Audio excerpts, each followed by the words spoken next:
ಸಂಗಮ ನದಿ ದಡದಲ್ಲಿ ಒಂದು ದೊಡ್ಡ ಅರಣ್ಯವಿತ್ತು. ಆ ಅರಣ್ಯದ ಗಡಿಯಲ್ಲಿ ಒಂದು ಮನೆ ಇತ್ತು. ಅಲ್ಲಿ ಒಬ್ಬಳು ವಯಸ್ಸಾದ ಮುದ್ಕಿ ಇದ್ಲು. ಆ ಮುದ್ಕಿ ಅವಳ ಜೊತೆ 2 ಚಿಕ್ಕ ಚಿಕ್ಕ ಸಿಂಹದ ಮರಿಗಳನ್ನ ಸಾಕ್ತಿದ್ಲು. ಒಂದ್ ಮರಿ ಹೆಸರು ಚಂಟು, ಇನ್ನೊಂದ್ ಮರಿ ಹೆಸರು ಬಂಟು. ಆ ಮುದ್ಕಿ ಅವುಗಳನ್ನ ತನ್ನ ಮಕ್ಕಳಂತೆ ಸಾಕ್ತಿದ್ಲು.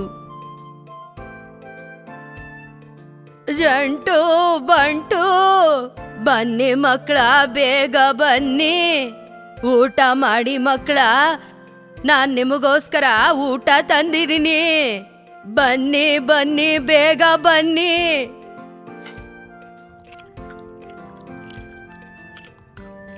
ಮಕ್ಕಳ, ನಾಳೆ ನೀವು ಮನೆಯಲ್ಲಿ ಒಂಟಿಯಾಗಿರ್ತೀರಾ, ಆದ್ರಿಂದ ಮನೇನ ನೀವೇ ನೋಡ್ಕೊಳ್ಳಿ. ಅಜ್ಜಿ, ನೀವು ಹೊರಗಡೆ ಎಲ್ಲಾದ್ರೂ ಹೋಗ್ತಾ ಇದ್ದೀರಾ?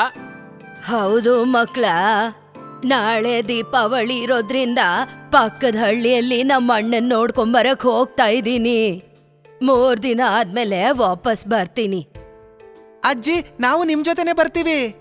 ಇಲ್ಲ ಮಕ್ಕಳ, ನೀವು ಜೊತೆಗ್ ಬಂದ್ರೆ ಮನೇನ ಯಾರು ನೋಡ್ಕೋತಾರ ಹೇಳಿ? ಹಾ, ಅದೇ ಅಲ್ವಾ.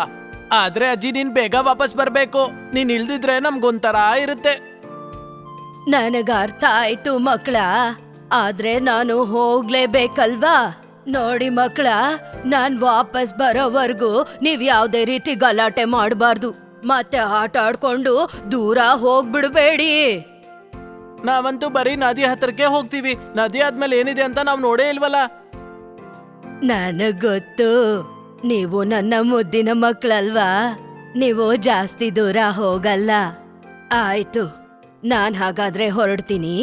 ನಾಳೆಗೆಲ್ಲ ತಯಾರಿ ಮಾಡ್ಕೋಬೇಕಲ್ವಾ ನಾನು? ಮರುದಿನ ಮುದ್ಕಿ ಭುಜದ ಮೇಲೆ ಚೀಲ ಹೊತ್ಕೊಂಡು ಕೈಯಲ್ಲಿ ಕೋಲಿಟ್ಕೊಂಡು ಅರಣ್ಯದ ಕಡೆ ನಡ್ಕೊಂಡು ಹೋಗ್ತಾರೆ. ಇದು ತುಂಬಾ ಭಯಂಕರ ಅರಣ್ಯ. ನಾನು ಬೇಗ ಬೇಗ ನಡ್ಕೊಂಡು ಹೋಗ್ಬೇಕು. ಹೋಗೋ ದಾರಿ ಇನ್ನೂ ದೂರ ಇದೆಯಲ್ಲ. ಒಂದ್ ವೇಳೆ ಯಾವ್ದಾದ್ರೂ ಕಾಡ್ ಪ್ರಾಣಿ ನನ್ನ ನೋಡಿದ್ರೆ ನನ್ನ ತಿನ್ಬಿಡುತ್ತಲ್ಲ, ಏನ್ ಮಾಡ್ಲಿ? ಓಯ್ ಮುದುಕಿ ಅಜ್ಜಿ, ನಿಂತ್ಕೋ ನಿಂತ್ಕೋ. ಅಯ್ಯೋ ದೇವ್ರೇ, ಇದೆಲ್ಲಿಂದ ಬಂತೀಗ? ನಾನ್ ನಿಂತ್ಕೊಂಡಿಲ್ಲ ಅಂದ್ರೆ ನನ್ ಮೇಲೆ ದಾಳಿ ಮಾಡುತ್ತಲ್ಲ. ಎಲ್ಲಿಗ್ ಹೋಗ್ತಿದ್ಯಾ ಮುದುಕಿ? ನಾನು ನಮ್ಮ ಅಣ್ಣನ್ನ ನೋಡೋದಕ್ಕೆ ಹೋಗ್ತಾ ಇದ್ದೀನಿ. ನಾಳೆ ದೀಪಾವಳಿ ಇದೆಯಲ್ಲ. ಏನ್ ದೀಪಾವಳಿ ನಿಮ್ ಮನುಷ್ಯರ್ಗ್ ಮಾತ್ರ ಇರತ್ತಾ? ಇವತ್ತು ನಿನ್ನ ಸಾಯಿಸಿ ನಾವು ಕೂಡ ಕಾಡಲ್ಲಿ ದೀಪಾವಳಿ ಮಾಡ್ತೀವಿ. ಸರಿ ಸರಿ ಆಯ್ತು, ನೀನು ನನ್ನ ಖಂಡಿತ ತಿನ್ಬಹುದು. ಆದ್ರೆ ನಾನ್ ಕೇಳೋ ಪ್ರಶ್ನೆಗೆ ಉತ್ತರ ಕೊಡು. ಹೇಳಿ ಅಜ್ಜಿ, ಬೇಗ ಹೇಳು, ಬೇಗ ಹೇಳು. ನನ್ನ ಹತ್ರ ವ್ಯರ್ಥ ಮಾತುಗಳಿಗೆ ಸಮಯ ಇಲ್ಲ. ಹಾಗಾದ್ರೆ ನೀನ್ ಬೇಗ ಹೇಳು, ಈ ಅರಣ್ಯದ ರಾಜ ಯಾರು ಅಂತ? ಸಿಂಹರಾಜ. ಹೌದಾ? ಹಾಗಾದ್ರೆ ಇದನ್ನು ಹೇಳು ನೋಡೋಣ. ನನ್ನ ಮೊದ್ಲು ನೀನ್ ತಿನ್ಬೇಕಾ ಅಥವಾ ರಾಜ ತಿನ್ಬೇಕಾ? ನಿನಗೆ ಅರಣ್ಯದ ನಿಯಮದ ಬಗ್ಗೆ ಗೊತ್ತೇ ಇಲ್ವಾ? ನೀನ್ ಹೇಳೋ ಮಾತು ನಿಜಾನೇ. ನಿನ್ನನ್ನ ತಿನ್ನೋ ಹಕ್ಕು ಸಿಂಹರಾಜನಿಗೆ ಮಾತ್ರ ಇದೆ. ನೋಡಣ್ಣ, ನಿರಾಶೆ ಆಗ್ಬೇಡ. ನಾನು ಸಿಂಹರಾಜನ ಹತ್ರ ಕೇಳ್ತೀನಿ. ಅವನೊಂದು ವೇಳೆ ನನ್ನ ತಿನ್ನಕ್ ಇಷ್ಟ ಪಡ್ಲಿಲ್ಲ ಅಂದ್ರೆ ನೀನು ನಿನ್ನ ಕುಟುಂಬಕ್ಕೆ ನನ್ನ ಬಲಿ ಕೊಡ್ಬಹುದು. ನಾನೇ ನಿನ್ನ ಹತ್ರ ಖುದ್ದಾಗಿ ಬಂದ್ಬಿಡ್ತೀನಿ, ಸರಿನಾ? ಸರಿ ಅಜ್ಜಿ. ಹಬ್ಬ, ನಾನ್ ಬದುಕ್ಬಿಟ್ಟೆ ಇವತ್ತು. ಹೀಗೆ ಅಜ್ಜಿ ಅವಳ ಮಾತಿನಿಂದ ಮೋಡಿ ಮಾಡಿ ಈ ದಟ್ಟ ಅರಣ್ಯದಿಂದ ಹಾಗೆ ಸಾಕ್ತಾ ಇರ್ತಾಳೆ. ವಾ ವಾ, ಏನಿದು? ತುಂಬಾ ದಿನಗಳ ನಂತರ ಮನುಷ್ಯನ ನೋಡ್ತಿದ್ದೀನಿ. ಹೌ ಹೌ, ಇವತ್ತು ರುಚಿ ರುಚಿಯಾದ ಮಾಂಸ ಸಿಗುತ್ತೆ. ಈ ಮುದುಕಿನ ಕಚ್ಚಿ ಚೆನ್ನಾಗಿ ತಿಂತೀನಿ. ಏ ಮುದುಕಿ, ಸ್ವಲ್ಪ ಇಲ್ ಬಾ. ಅಯ್ಯೋ ದೇವ್ರೆ, ಈ ಕರಡಿ ಎಲ್ಲಿಂದ ಬಂತಿವಾಗ? ಅಯ್ಯೋ ಕರಡಿ ಅಣ್ಣ, ನೀವ್ ಇಲ್ಲಿ ಕೂತಿದ್ದೀರಾ? ನನಗ್ ಗೊತ್ತೇ ಆಗ್ಲಿಲ್ಲ ನೋಡಿ. ಸರಿ ಹೇಳಿ, ಹೇಗಿದ್ದೀರಾ ಅಂತ. ನಾನ್ ಚೆನ್ನಾಗಿಲ್ಲ. ನಿನ್ನ ನಾನ್ ತಿಂದ ಮೇಲೆ ತುಂಬಾ ಚೆನ್ನಾಗಾಗ್ತೀನಿ. ನಿನ್ನ ಮಾಂಸನೇ ನನಗ ಔಷಧಿ. ಓ ಕರಡಿ ಅಣ್ಣ, ಅದ ವಿಷಯ. ಹಾಗಾದ್ರೆ ನಾನ್ ನಿಮ್ಗೆ ಔಷಧಿ ಆಗಕ್ ರೆಡಿ ಆಗಿದ್ದೀನಿ. ನನ್ನ ಮಾತಿನ ಅರ್ಥ ನೀವು ನನ್ನನ್ನ ತಿನ್ಬಹುದು. ಹೌದಾ? ಹಾಗಾದ್ರೆ ನಡಿ, ಈ ಕೆಲ್ಸದಲ್ಲಿ ಇನ್ಯಾಕ್ ತಡ ಮಾಡೋದು? ಅಯ್ಯೋ ಆಯ್ತಪ್ಪ, ಬರ್ತೀನಿ. ಸ್ವಲ್ಪ ತಾಳ್ಮೆ ತಗೋ ನೀನು. ನನ್ನನ್ ತಿನ್ನೋಕಿನ್ನ ಮುಂಚೆ ನನ್ ಮಾತನ್ ಕೇಳು ನೀನು. ನಾನು ಎಲ್ಲಿಗೆ ಹೋಗ್ತಿದ್ದೀನಿ ಅಂತ. ಆಹಾ, ಹೇಳು, ಬೇಗ ಹೇಳು, ಎಲ್ಲಿಗೆ ಹೋಗ್ತಿದ್ಯಾ ಅಂತ. ನನಗ್ ತುಂಬಾ ಹಶ್ವಾಗ್ತಿದೆ. ಅಯ್ಯೋ ಅಣ್ಣ, ನಾನು ಸಿಂಹರಾಜನ ಹತ್ರ ಹೋಗ್ತಾ ಇದ್ದೀನಿ. ಅದೇನು ಅಂದ್ರೆ ನಾನವನು ಊಟ. ಈಗ ಹೇಳು, ಇವಾಗ್ಲೂ ನೀನ್ ನನ್ನನ್ನ ತಿನ್ನಕ್ ಇಷ್ಟ ಪಡ್ತೀಯಾ? ಏನು ಏನಂದೆ ನೀನು? ಸಿಂಹರಾಜನ ಬೇಟೆನಾ? ಹೌದಣ್ಣ. ಹಾಗಾದ್ರೆ ನಾನ್ ಹೋಗ್ಲಾ? ಆಹಾ, ಹೋಗು. ಆದ್ರೆ ನನ್ನ ಮಾತೊಂದು ನೆನಪಿಟ್ಕೋ, ಒಂದ್ ವೇಳೆ ಸಿಂಹರಾಜ ನಿನ್ನ ತಿನ್ಲಿಲ್ಲ ಅಂದ್ರೆ ನೀನ್ ವಾಪಸ್ ಬರ್ಬೇಕಾದ್ರೆ ನಾನ್ ನಿನ್ನ ತಿಂತೀನಿ. ಆಯ್ತು ಕರಡಿ ಅಣ್ಣ. ಈ ತರ ಮುದ್ಕಿ ಕರಡಿಗೆ ಮೋಸದ್ ಮಾತಾಡಿ ಅರ್ಧಕ್ಕಿಂತ ಹೆಚ್ಚು ಅರಣ್ಯನ ದಾಟ್ತಾಳೆ. ಇಬ್ಬರತ್ರ ತಪ್ಪಿಸ್ಕೊಂಡು ಅರ್ಧಕ್ಕಿಂತ ಜಾಸ್ತಿ ಅರಣ್ಯನ ದಾಟಿದೀನಿ. ಇನ್ನ ಯಾರು ಸಿಗಲ್ಲ ಅಂದ್ರೆ ಒಳ್ಳೇದಾಗುತ್ತೆ. ನಾನ್ ಜೋಪಾನವಾಗಿ ಹೋದ್ರೆ ಅಷ್ಟೇ ಸಾಕು. ಅಯ್ಯೋ ದೇವ್ರೆ, ಯಾರ ಹೆಸರು ಹೇಳ್ಕೊಂಡು ಎಲ್ರಿಗೂ ಹೆದರ್ಸ್ತಾ ಇದ್ನೋ ಅವನೇ ಈ ಕಣ್ಮುಂದೆ ಬಂದಿದ್ದಾನಲ್ಲ, ನಾನೇನ್ ಮಾಡ್ಲಿ? ಏಯ್ ಮುದುಕಿ, ಏನಾಯ್ತು?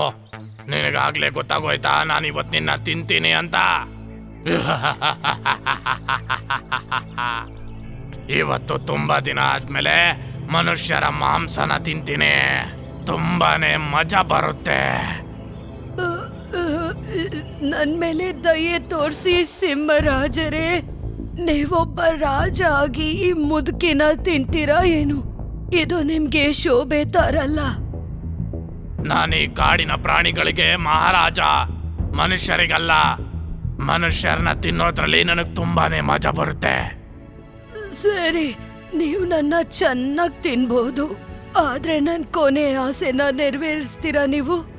ಹಾ ಹೇಳು, ಖಂಡಿತ ಪೂರ್ತಿ ಮಾಡ್ತೀನಿ. ಕೊನೆ ಆಸೆ ಅಂತೂ ಎಲ್ರಿಗೂ ಇದ್ದೇ ಇರುತ್ತೆ. ಬೇಗ ಹೇಳೆ ಮುದುಕಿ. ಇವತ್ತು ದೀಪಾವಳಿ ಹಬ್ಬ. ಅದಕ್ಕೆ ನಮ್ಮ ಅಣ್ಣನ ಭೇಟಿ ಮಾಡಕ್ ಹೋಗ್ತಾ ಇದ್ದೀನಿ ನಾನು ಅಲ್ಲಿಂದ ವಾಪಸ್ ಬಂದ್ಮೇಲೆ ನೀವು ನನ್ನ ತಿನ್ಬಹುದು. ಇದೇ ನನ್ನ ಕೊನೆ ಆಸೆ.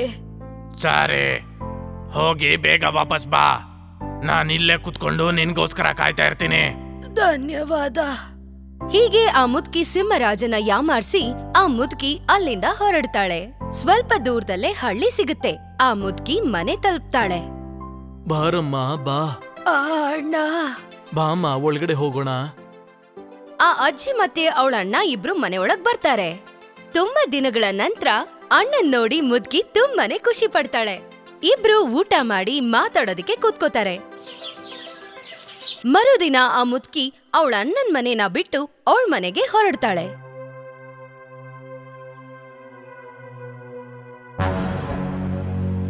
ಅಯ್ಯೋ ದೇವ್ರೆ, ಸಿಂಹರಾಜ ಇನ್ನು ಇಲ್ಲೇ ಕೂತಿದಾನಲ್ಲ. ನಾನ್ ಇವನ್ನ ದಾಟ್ಬಿಟ್ರೆ ಮನೆಗೆ ಆರಾಮಾಗಿ ಹೋಗ್ಬೋದು. ಅಮ್ಮ, ಸಿಂಹದ ರಾಜ ಮಲಗಿದಾನೆ ಅನ್ನಿಸ್ತಿದ್ಯಲ್ಲ. ನಾನ್ ಮೆತ್ತಗಿಲ್ಲಿಂದ ತಪ್ಪಿಸ್ಕೊಂಡು ಹೋಗ್ಬಿಡ್ತೀನಿ.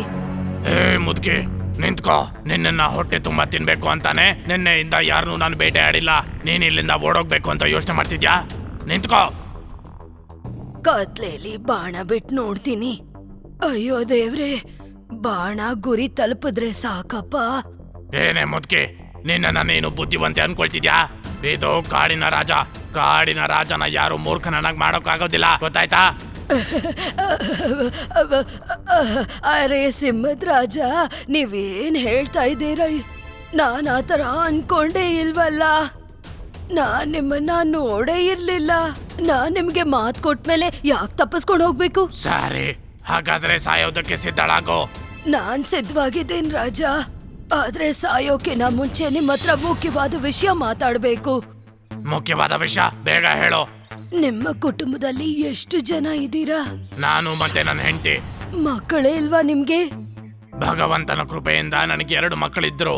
ಆದ್ರೆ ಕೆಲ ತಿಂಗಳ ಹಿಂದೆ ಗೊತ್ತಿಲ್ಲ ಎಲ್ಲೋದ್ರು ಅಂತ. ನಾನ್ ನಿಮ್ ಮಕ್ಕಳ ಜೊತೆಗ್ ಭೇಟಿ ಮಾಡ್ಸಿದ್ರೆ ನಿಜವಾಗ್ಲೂ ನನ್ನ ಮಕ್ಕಳ ಎಲ್ಲಿದ್ದಾರೆ ಅವರು? ಇವನಿಗೆ ಚಂಟು ಬಂಟುನ ತೋರಿಸ್ತೀನಿ. ಅವ್ರುಗಳು ಇವನ್ ಮಕ್ಕಳು ಇಲ್ವೋ, ಆದ್ರೆ ಕಷ್ಟದಿಂದ ತಪ್ಪಿಸ್ಕೋತೀನಿ ನಾನು. ಏನ್ ಯೋಚನೆ ಮಾಡ್ತಿದ್ಯಾ ಮುದ್ಕೆ?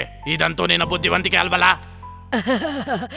ಅಯ್ಯೋ ಸಿಂಹರಾಜರೇ, ನೀವು ನನ್ನ ತಪ್ಪು ತಿಳ್ಕೊತಾ ಇದ್ದೀರಾ. ಆ ತರ ಅಲ್ಲ, ಏನೂ ಇಲ್ಲ.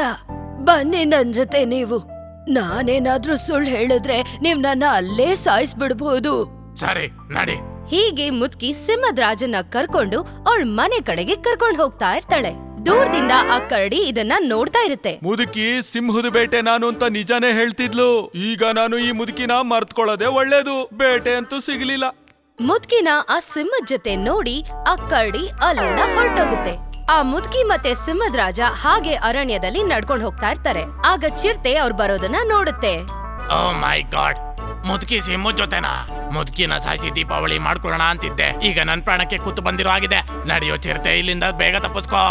ಓಡೋದ್ರೆ ಮಾತ್ರನೇ ನಿನಗೆ ತುಂಬಾನೇ ಒಳ್ಳೇದಾಗೋದು. ಆ ಮುದುಕಿನ ಸಿಂಹದ ಜೊತೆ ನೋಡಿ ಆ ಚಿರತೆ ಕೂಡ ಹೆದರ್ಕೊಂಡು ಹೊರಟೋಗುತ್ತೆ. ಮಕ್ಕಳೇ ಚಂಟು ಬಂಟು, ಎಲ್ ಹೋದ್ರಿ ನೀವು? ಎಲ್ ನೋಡಿ ನಿಮ್ಮ ಅಜ್ಜಿ ಬಂದ್ಬಿಟ್ಟಿದ್ದಾಳೆ.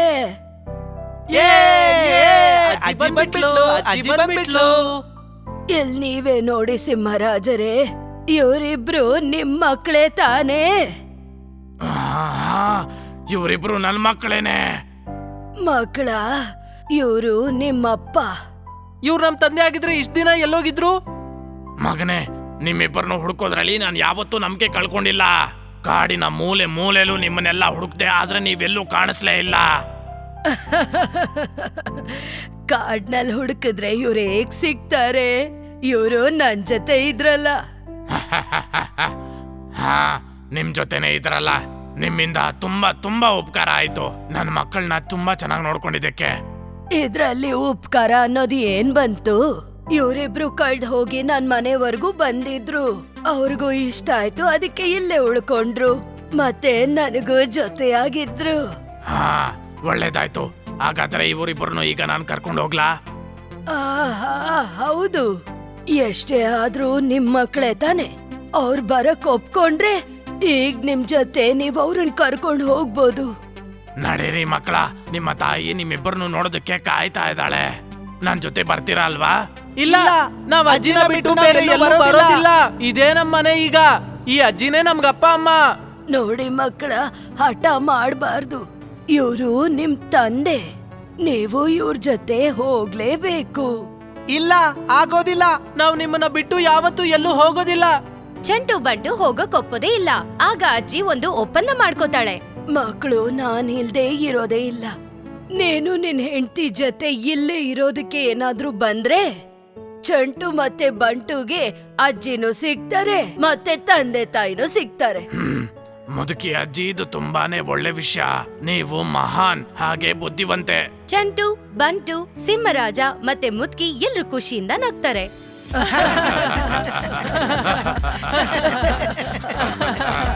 ಸಿಂಹರಾಜ ಮತ್ತೆ ಅವನ ಇಡೀ ಪರಿವಾರ ಮುದ್ಕಿ ಜೊತೆನೆ ವಾಸವಾಗಿರ್ತಾರೆ. ಎಲ್ರೂ ಸಂತೋಷವಾಗಿರ್ತಾರೆ.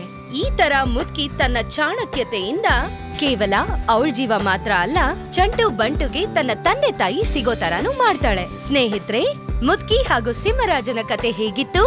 ಈ ಕತೆ ನಿಮ್ಗಿಷ್ಟ ಆದ್ರೆ ನಮ್ಮ ಚಾನೆಲ್ನ ನೀವು ಸಬ್ಸ್ಕ್ರೈಬ್ ಮಾಡಿ. ಮತ್ ಹಾಗೆ ವಿಡಿಯೋಗೆ ಲೈಕ್ ಮತ್ತೆ ಶೇರ್ ಮಾಡಕ್ ಮರಿಬೇಡಿ.